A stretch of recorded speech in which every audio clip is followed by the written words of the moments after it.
yo recuerdo, porque lo tengo además anotado, o sea, es un recuerdo anotado, el día en que Noé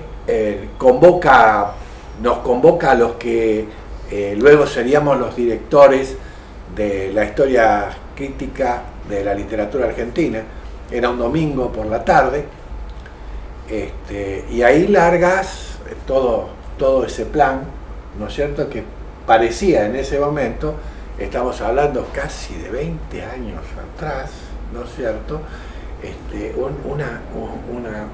una obra descomunal, utópica en la Argentina. Eran 12 volúmenes, nos dio a leer el plan general de la obra, ¿no es cierto?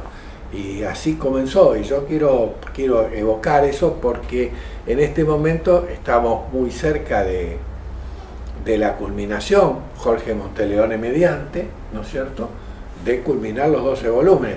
Quiero preguntarte cosas de eso, lo que cuesta hacer cada volumen, el modo en que vos te metés no en un volumen, sino en un artículo y luego salís.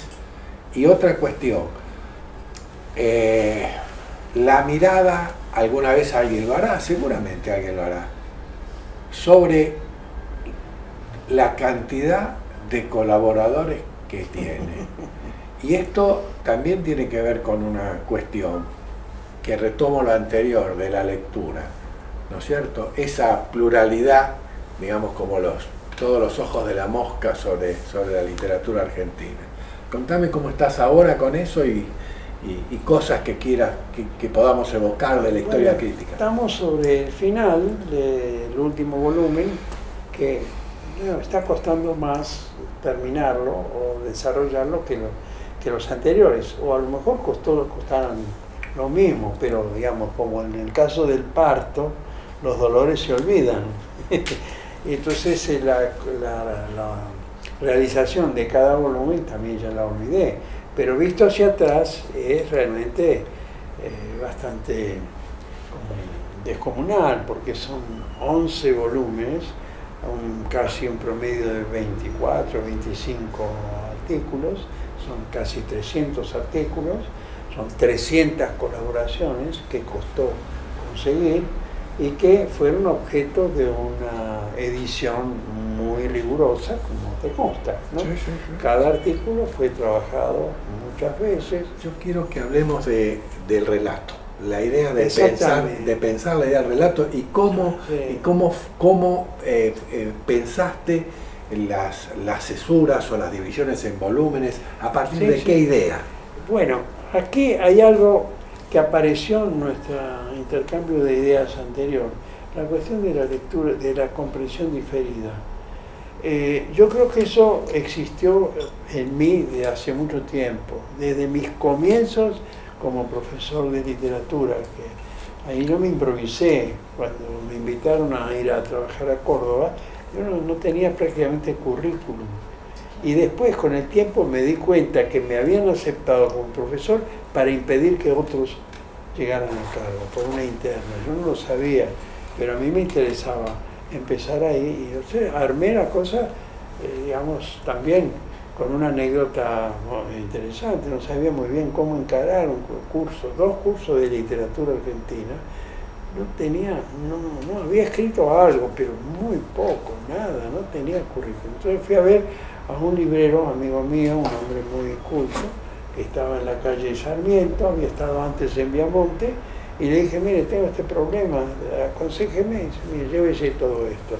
Me dio una cantidad de libros, se los pagué, me los llevé, y con eso armé un curso. Armé cursos, y empecé a trabajar ahí de una manera. Pero lo de la lectura, la comprensión diferida, fue que el curso estaba concebido como historia de la literatura. Entonces yo, al cabo de 1 o 2 cursos que di, me di cuenta de que la idea de historia de la literatura es un imposible, que había que optar por otras cosas, que había que optar por algo más, digamos, de mayor proliferación Floreal, ¿no? Es decir, entonces, ¿cómo era eso? Y bueno, tomar un texto y a partir de ese texto los estudiantes ya debían ir a otros textos. Y iban a completar su cosa a partir de una experiencia de trabajo muy radical. Eso por un lado. Y por otro lado, con el paso del tiempo y después de haber leído a Derrida y haber entrado en la comprensión de la dimensión de la escritura, cuando estuve ya en Buenos Aires, en el periodo en que Roberto era estudiante todavía, dije, no voy a hacer un curso de historia de la literatura latinoamericana, sino un comienzo, un esbozo de historia de la escritura latinoamericana. De ahí que empecé con un texto de Colón, y los diarios de Colón, y después el barroco latinoamericano, Sojana, etcétera, etcétera. Bueno, muy bien, sobre este fondo, yo ya estaba muy lejos de toda perspectiva de historia de la literatura. Un día me llaman desde México y me piden un seminario sobre historia de la literatura. Entonces, bueno, empiezo a pensar en el asunto, era la posibilidad de volver a México y de hacer algo en México, en la UNAM. Y bueno, y ahí fui a encontrar una serie de tópicos que me permitieron hacer el seminario y dije, bueno, ya está, este seminario es una toma de distancia respecto a la posibilidad de hacer una historia. Y de pronto, casualmente, en Buenos Aires, en una librería, charlando, me encuentro con un editor que no conocía demasiado y un agente del editor que sí era un amigote y marido de una colaboradora del instituto. Al día siguiente de la conversación me llama y dice, queremos que la editorial haga una historia de la literatura. Entonces, junto las dos cosas y digo, voy a hacer una historia de la literatura, pero con el fundamento de una historia de la escritura y con una perspectiva para poner, la perspectiva era también poner no solo la información necesaria, sino también poner sobre la mesa, en la escena, el pensamiento actual sobre la literatura o lo que se podía hacer con la literatura como resultado de una evolución de teorías a las que Roberto se refirió inicialmente cuando abrió la cosa, es decir, lo que existía en Buenos Aires. Entonces todo eso estaba, entonces era comprensión diferida, aparece concretado en la historia que estamos haciendo y que bueno, fue tomando forma, pero sí, con un trabajo que, insisto, ya me olvidé cómo era, cómo fue. Hay una cuestión que es interesante. Hace poco tiempo hablábamos estos mismos tópicos, el fin de la historia. Entonces Noé dice, bueno, ese ya es un proyecto, Roberto, que está. Ahora me tengo que ocupar de otra cosa. Entonces eso a mí me pareció extraordinario, porque es, digamos, no quedar pegado al monumento. Decir, bueno, está, fenómeno, ahí está, veamos, se va a leer, no se va a leer, se va a circular. A veces uno tiene expectativas y esas expectativas no se cumplen. Yo pensaba que Volumen sobre Macedonio iba a producir, digamos, otro. Sí. Y entonces esas expectativas, pero luego se acomodan porque uno revisa que las cosas no son como uno piensa, son de otro, y a veces son de otro y son mejor. Pero la locura, ¿no es cierto? La locura de Gitry es esa.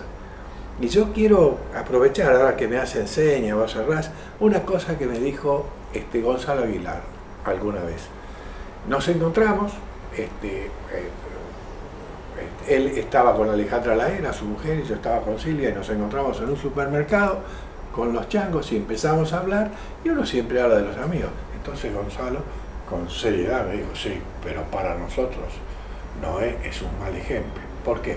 Y porque cuando lo llamás siempre está haciendo cosas, entonces uno le parece que no hace nada, me dice, y entonces ese es el problema. Pero esto del otro día a mí me hizo tan bien, ¿no? He dicho así en términos, es decir, ahora me tengo que como ocupar de otra cosa, ¿no? No es que se sienta y dice, bueno, saco mi mi reposera a la calle Viamonte y espero que vengan los tipos a aplaudirme. Y solo viene la muerte. Si uno se sienta en la reposera, solo viene la muerte. Sí. No viene ninguna otra Listo. novedad.